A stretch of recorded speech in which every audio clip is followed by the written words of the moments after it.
मौत और मृत्यु जैसा कुछ भी नहीं होता, फिर भी कोई क्यों डरा हुआ होता। नहीं भाई, ये कोई कविता नहीं कह रहा मैं सच कह रहा हूँ कि मृत्यु या मौत जैसा कुछ भी नहीं होता।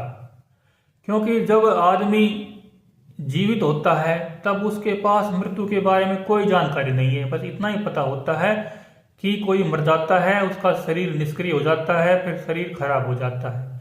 उसके बाद क्या होता है, इसके लिए कोई संत महापुरुष जो अपनी वाणियों में शास्त्रों में कह गए उसी से अंदाजा लगाया जा सकता है। बाकी इसके अलावा हमारे पास कोई प्रमाण नहीं है। अगर कोई मर गया तो वो आके बताता नहीं है कि मौत के बाद क्या हुआ। तो मौत खाली एक विचार है, एक कल्पना है, और उस कल्पना के कारण कई बार कुछ इंसान मौत से डरने लगते हैं। लेकिन मौत सिर्फ एक कल्पना है, जीते जी उसका कोई अनुभव नहीं है। जीते जी हम अपने जीवन को जानते हैं, कभी सुख होते हैं, कभी दुख होते हैं, कभी शरीर में कोई चोट वोट लग जाती है तो पीड़ा हो सकती है। वह सुख दुख का सिलसिला जीवन में चलता है, लेकिन मौत जैसा कुछ भी दिखाई नहीं देता। ये बात सबके सामने प्रत्यक्ष होती है, और उसके बाद जो चला गया वो कभी आके बताता नहीं है कि क्या हुआ। तो सिर्फ आदमी कल्पना के कारण क्यों डरे, क्यों विचार करे, बस इतनी सी तो बात है।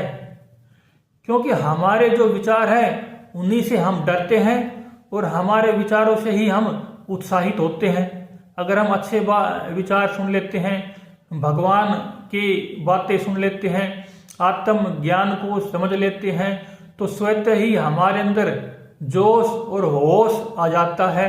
तब हमारा उस विषय में जो काल्पनिक डर है वह स्वतः ही खत्म हो जाता है।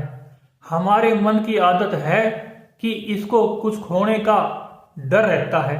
जैसे कोई वस्तु खो जाती है तो ये बचपन से स्वभाव होता है कि बच्चा की वस्तु छिन जाने से, खो जाने से बच्चा रोता है। ऐसे ही वो स्वभाव पूरे मनुष्य के जीवन पर बना रहता है किसी न किसी रूप में। बड़ा होने पर इंसान रोता हुआ कम दिखता है, लेकिन उसका दुख का असर होता है। लेकिन सारे दुख विचारों के कारण ही है। गहरी नींद में कोई विचार नहीं तो कोई दुख भी नहीं। ठीक ऐसे ही हमारी मृत्यु के बाद का समय नींद की तरह से ही होता है।